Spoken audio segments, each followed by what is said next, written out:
एक बार भगवत ऋषिक जी महाराज अपने गुरुदेव के चरणों में बैठ के निवेदन किया कि जैसी आपकी आज्ञा ठीक अक्षरशः वैसे ही वैराग्य से रह रहे। बहुत वैरागी महापुरुष, फिर भी काम वेदना सता रहे।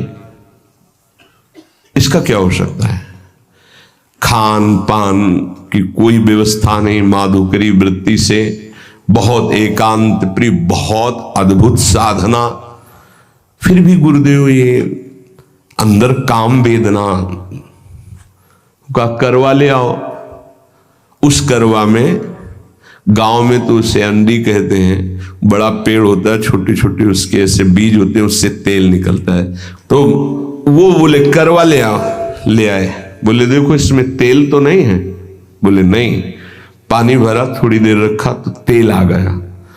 बोले जानते हो इसमें तेल क्यों आ गया? क्योंकि इसमें तेल रखा गया था, फिर धोया, फिर डाला, फिर देखो फिर आ गया ना तेल। बोले अब देखना। और उस करवे को रसोई मनिया की गई थी तो ढेर सारी आग थी, उसी आग में रख दिया। 10-15 मिनट रखने के बाद फिर निकाला। बोले अब पानी रखो। पानी रखा, तेल नहीं आया। बोले समझ गए, अभी तुम्हारे तप में कमी है, और तप करो, भस्म हो जाएगा ये। जब तक इसके संस्कार हैं, कई जन्मों से भोग वासनाओं के खेल खेलते चले आ रहे हैं, तो संस्कार हैं। जहां संयोग बनेगा तहां वो प्रकट होने लगेगा, वो दिखाई देने लगेगा। भस्म करो इसको तप के द्वारा। जैसे आग में रख दिया गया तो संस्कार भी तेल के भस्म हो गए, वो पानी में अब दोबारा फिर नहीं आए। ऐसे ही तप के द्वारा, भजन के द्वारा वासना को भस्म कर दिया जाता है, तब उपासना परिपक्व होती है। तो माधुर्य भाव, ये जो प्रेम लक्षणा भक्ति है, इसमें सबसे बड़ी सावधानी, चढ़ के मैन तुरंग पे चलिबो पावक माए, इसमें अत्यंत वैराग्य की आवश्यकता है।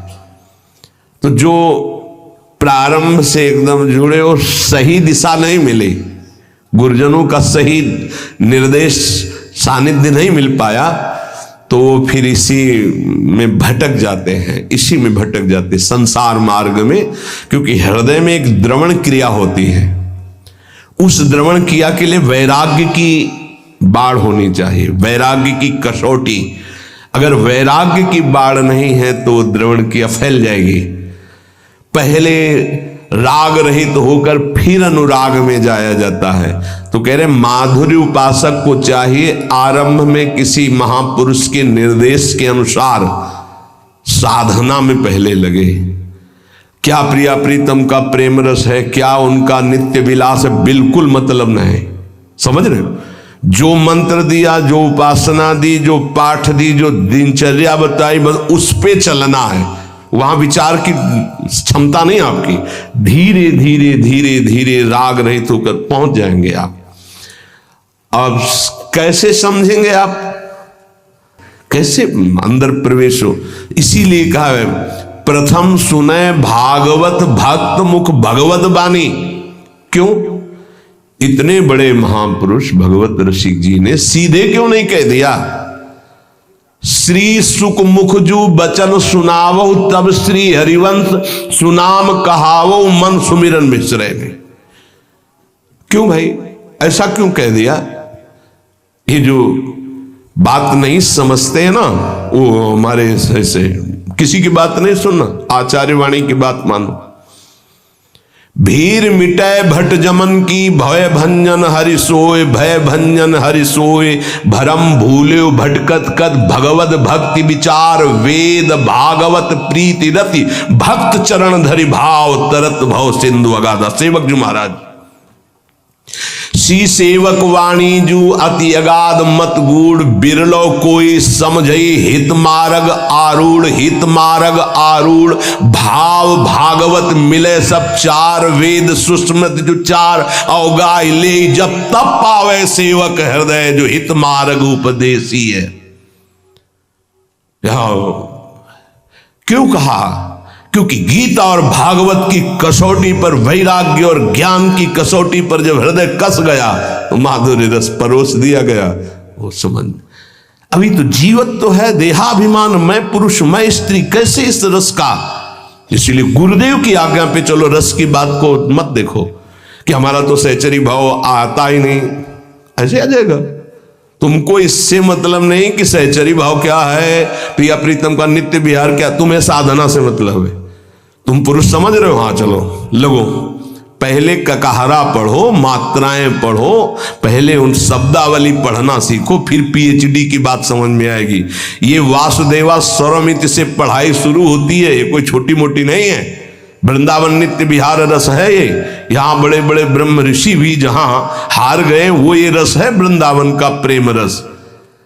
हार गए कृष्णात् परम किमपि तत्व हम न जाने, अभी तो पहुंचे ही नहीं किशोरी जुग तक। श्रीमद सूदन सरस्वती जी कहते हैं, जो ब्रह्म चिंतन में स्वराज्य स्वरूप स्थान में विराजमान आत्मबोध संपन्न महापुरुष, उनको जब रूप माधुरी ने आकर्षित किया श्री कृष्ण चंद्र की, तो कहते हैं कृष्णात् परम किमपि तत्व हम न जाने। और उनको क्या पता कि ये सौंदर्य माधुर्य समुद्र सी लाल जो वेणु करान्निपतिता स्खलितम शिखंडम भ्रष्टम च पीत वसनम ब्रजराज सुनो यस्याः कटाक्ष सर्पात, यस्याः कटाक्ष सर्पात विमूर्छितस्य, कैसे पता चलेगा। अब सीधे नित्य विहार रस की बात, इसीलिए गुरुजनों ने सिद्धांत बनाया, प्रथम सुने भागवत भक्त मुख भगवत वाणी। गीता और भागवत की कसौटी पर उपासक का हृदय कसा होना चाहिए। आसपास पात्र मेड़ मजबूत है, रस डाला सीधे उसमें सुरक्षित है, नहीं तो द्रवित हृदय और फिसल गया तो ये फिर संसार में चला। तो उपासक महामाधुर्य रस की उपासना वाला पहले गुरुदेव प्रदत्त साधना में प्रीति करे। अब कि नित्य विहार का मतलब क्या, पहले तुम राधा राधा रटो और एक भी मिनट नाम ना छूटे, पहले ऐसे चलो। पहले अपनी इंद्रियों को ठीक करो, पहले अपने आचरणों को ठीक करो, पहले आप जैसा आज्ञा हो रहा वैसा चलो, फिर आगे का रस अपने आप आ जाएगा, समझाने की थोड़ी जरूरत पड़ेगी। और तुम्हारी समझ क्या, संभाव्यो पे विरंची नारद सी, और तुम समझना चाहोगे, समझ जाओगे। जो मंत्र मिला है, जो उपासना मिली, उसमें रति करने से उपासना के दो परिणाम होते हैं। आधे तक उपासना दोनों की एक ही चलती, ज्ञानी की भी और प्रेमी की भी। जब कोई उपासक उपासना करता है तो पहले अंतःकरण शुद्ध होता है।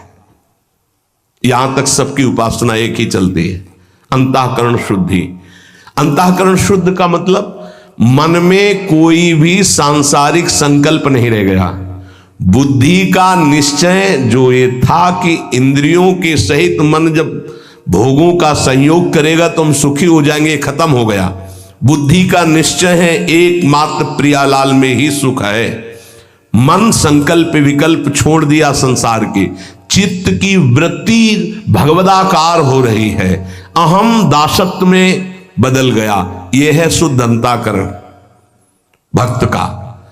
और ज्ञानी, उसका शुद्ध अंतःकरण जहां हुआ था उसे अनुभव हुआ, मैं स्थूल नहीं, सूक्ष्म नहीं, कारण नहीं, आत्मस्वरूप। और अपने आप उसका राग तीनों शरीरों से खत्म, क्योंकि शुद्ध हो गया ना तो दिखाई दे रहा, और अपने आप में स्थित। अब वो दृष्टा मात्र है, गुणानुगुण वर्तन्ते। यहां तक एक चलता है भक्त और ज्ञानी, अंतःकरण शुद्ध होने, वो निकल गया दासत्व की तरफ और वो निकल गया स्वरूप में स्थित होने की तरफ।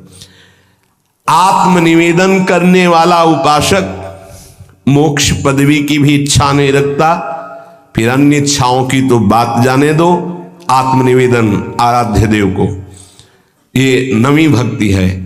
जब तक उपासक के अंदर वासना है, काम है, नाना प्रकार की इच्छाएं हैं, तो साधना पर ध्यान दे। साध्य की दिव्य लीलाएं जो नित्य विहार रस की हैं, वो चिंतन करने का अधिकार नहीं। ये तो निर्खत नित्य विहार पुलकित तन रोमावली आनंद नयन सुधार, यह जो कृपा हरिवंश की, क्योंकि वाणी जी समर्थ है, वो स्वयं प्रकाशित हो जाती है हृदय में। ये चिंतन का विषय तब बनता है जब देह भाव छूट जाए, बनिता पुरुष भाव मिट जाए, तब चिंतन।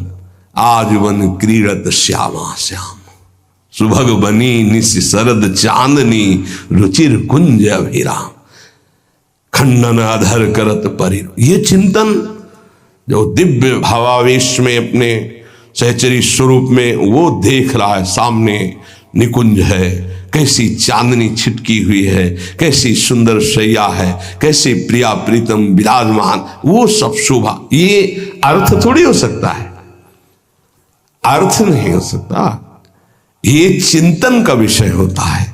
तो नित्य विहार रस माधुर्य रस के उपासक को चाहिए कि वाणी जी का पाठ करे अर्थ समझने की नहीं, सिद्धांत का अर्थ समझे, लीलाओं का नहीं। लीला गायन करो, गायन करने से ही गायन का फल लिखा है। छुटी 84 भ्रमंते निर्खय जुगल किशोर, जब निर्खय जुगल किशोर तब लीलाओं का चिंतन प्रारंभ होता है। उस समय निर्विकार अवस्था होती, सच्चिदानंद वपु। अभी तो ये जो वपु धारण किए ये विकारी है, ये काम से पैदा हुआ है, इसके अंदर परमाणु है कामना के, जन्म जन्मांतरों से इसी में हम बंधे चले आ रहे हैं।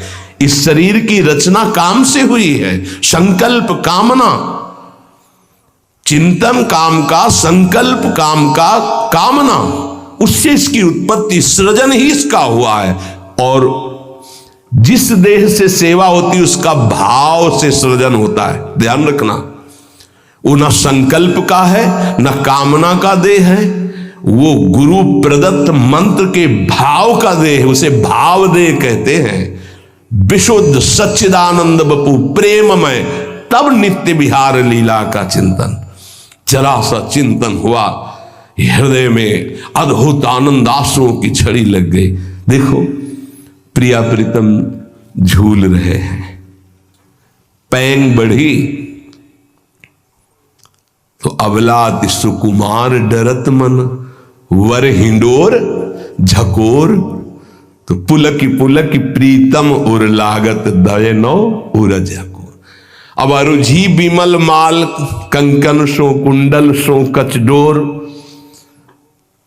ये शोभा जब देखी सके, ओह कैसा अपार सुख हो रहा है। तो दय असीस हरिवंश प्रशंसत करी अंचल की। जो आचार्य हरिवंश महाप्रभु जी जो हित सजनी स्वरूप में है, आशीर्वाद, ये सुख जब इन नेत्रों से देख रहा है उपासक, इतनी सामर्थ्य, तब उसका सही भाव और अर्थ समझ में, शब्दावली से नहीं, शब्दावली से नहीं समझ सकते हैं। इसीलिए गुरुदेव भगवान का आदेश, महापुरुषों के रसिकों की बात माननी कि वाणी जी का अर्थ नहीं, गायन करो, गायन करने मात्र से छुट्टी 84 भ्रमंते निर्खय जुगल के। पहला तो यही है कि भवजल निधि को नाव और काम पावक को पानी। गाते गाते देखना तुम्हारा हृदय कैसे निष्काम हो जाता है। निष्काम हृदय ही प्रीति रस में, अभी तो बहुत कूड़ा करकट। वाणी जी गाओ, नाम जप करो, श्री जी की सेवा करो, आठों पहर जो कर्तव्य कर्म है धर्म पूर्वक करो, भगवद अर्पित करो। निष्कामता पहले जागृत होगी, फिर प्रेम मार्ग का रहस्य आए। जैसे हम इंटर कॉलेज है और वो कक्षा 1 से लेकर 12 तक है, तो हम पढ़ाई 1 से शुरू करेंगे कि 12 वाले स्कूल में बैठ जाएंगे। ऐसे ही ये जो नित्य विहार रस है, ये साधारण से लेकर असाधारण स्थिति तक पहुंचाने के लिए है। तभी कहा है श्री सुखमुख जो वचन सुनाओ। सेवक जी कह रहे श्रीमद् भागवत और भगवत गीता जी ये साधक की कसौटी है, साधना की। ज्ञान वैराग्य भक्ति रस से परिपूर्ण, तब जाकर आत्मसमर्पण और फिर पाई रस भक्ति। गूढ़ जुग जुग जग दुर्लभ भव इंद्रादि विधिम।